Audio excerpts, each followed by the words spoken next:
এই বছর 147তম বর্ষ উদযাপন চলছে। আমি বলছি সম্পর্কে কিছু বিধি বিধান সম্পর্কে আপনাদের সঙ্গে আমি তুলে ধরবো। কালকে মাঘ আচরণ করার তাকে আমাদের সার্বিকভাবে সেই জিনিসকে আরো জীবনে আমি দেখেছি রাত বাক্সের এলাকা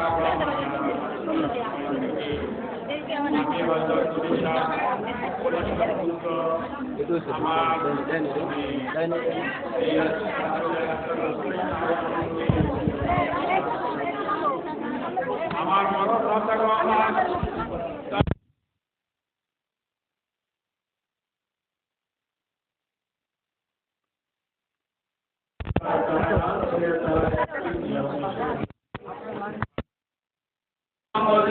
করার পরে আপনারা সেই জোহরের নামাজ আদায় করবেন, আসরের নামাজ আদায় করবেন।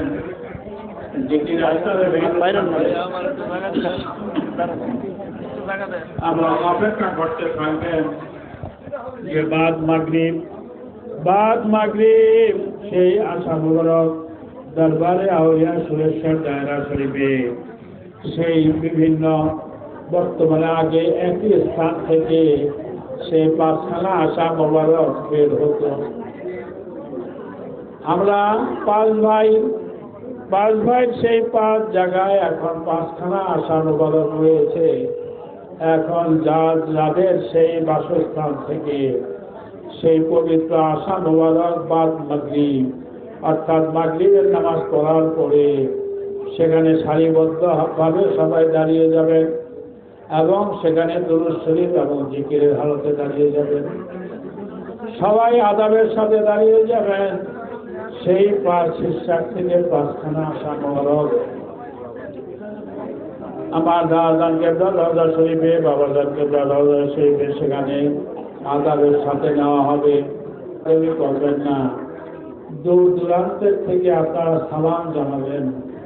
স্পর্শ করার জন্য আপনারা তাড়াহুড়া করবেন না, বরং দূরের থেকেও যদি মন মহব্বত দিয়ে যদি সেই আশা মোবারকের দিকে মহব্বতের দৃষ্টি যদি সেখানে আপনারা সেখানে লক্ষ্য করতে থাকুন, নিশ্চয়ই আপনারা সেই আশা মোবারকের স্পর্শ করার সব আপনারা পেয়ে যাবেন। কিন্তু যদি কেউ সেই আশা মোবারকের ধরবার জন্য কেউ যদি চেষ্টা করেন, সেই করতে যে কোনো বেয়াদবি হলে আপনারা তাতে সেই পুণ্যবান হওয়ার চেয়ে অপরাধী হবেন। কাজে আপনাদের প্রতি আমার অনুরোধ থাকলো, আদেশ থাকলো যে আপনারা আযাবের সাথে আশা মোবারককে আপনারা দূরের থেকে দেখতে চেষ্টা করবেন এবং কি করবেন, সালাম আপনারা দূরের থেকে জানাবেন। এবং সেই আশা মোবারক রওজা শরীফে যাওয়ার পরে জিকির আরম্ভ হবে। শুধুমাত্র এশার নামাজের জন্য কিছুক্ষণ বিরতি থাকবে। সেই বিরতির পরে আপনার সারা রাত তো আমাদের এই জিকির আজকার হতে থাকবে। আপনারা লক্ষ্য করবেন যে আশা মোবারক যখন বের হয় তখন আল্লাহ পাকের সেই রহমতের বাতাস বইতে থাকে, বলুন সুবহানাল্লাহ।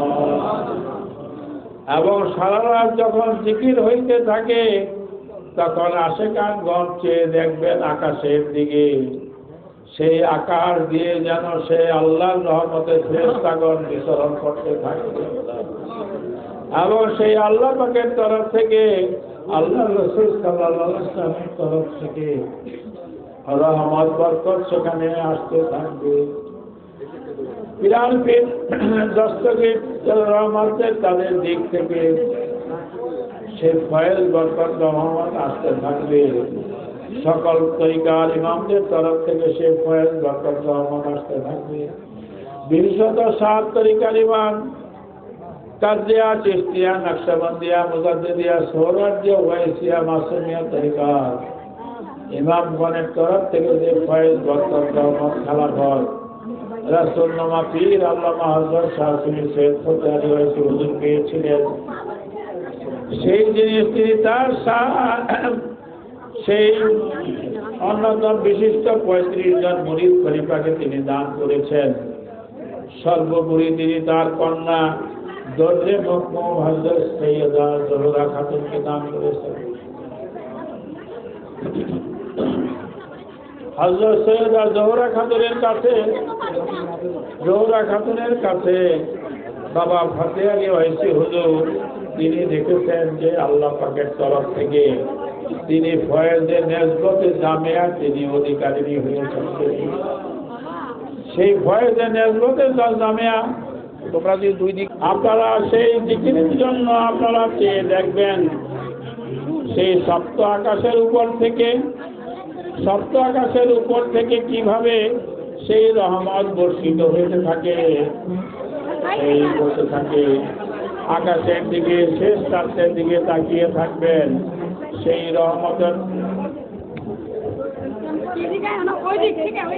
রহমতের বাতাস কিভাবে বইতে থাকে। আপনারা সেই জিকিরের জন্য, সেই রহমতের জন্য আপনারা তাকিয়ে থাকেন এবং সেই এমন ভাবে জিকিরে মশগুল থাকেন।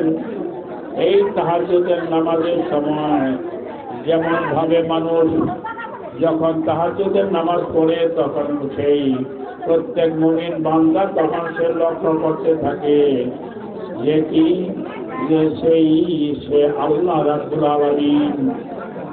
রাব্বুল আলামিন তার সেই মুমিন বান্দাকে সে দেখতেছেন আল্লাহ, এবং সেই মুমিন সেই বান্দা এবং সেই বান্দিগণ আল্লাহ রাব্বুল আলামিন ছাড়া কাউকে দেখতে পাচ্ছে না।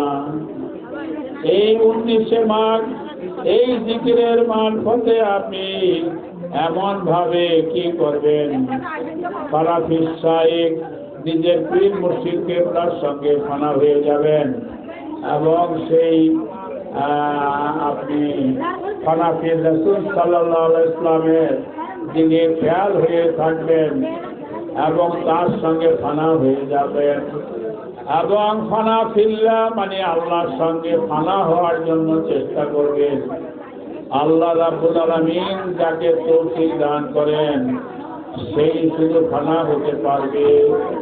আল্লাহ যাকে গ্রহণ করে নেবেন সেই আল্লাহর সঙ্গে ফানা হইতে পারবে এবং যাকে সেই আল্লাহ পাক মর্তবা দিবেন সেই শুধুমাত্র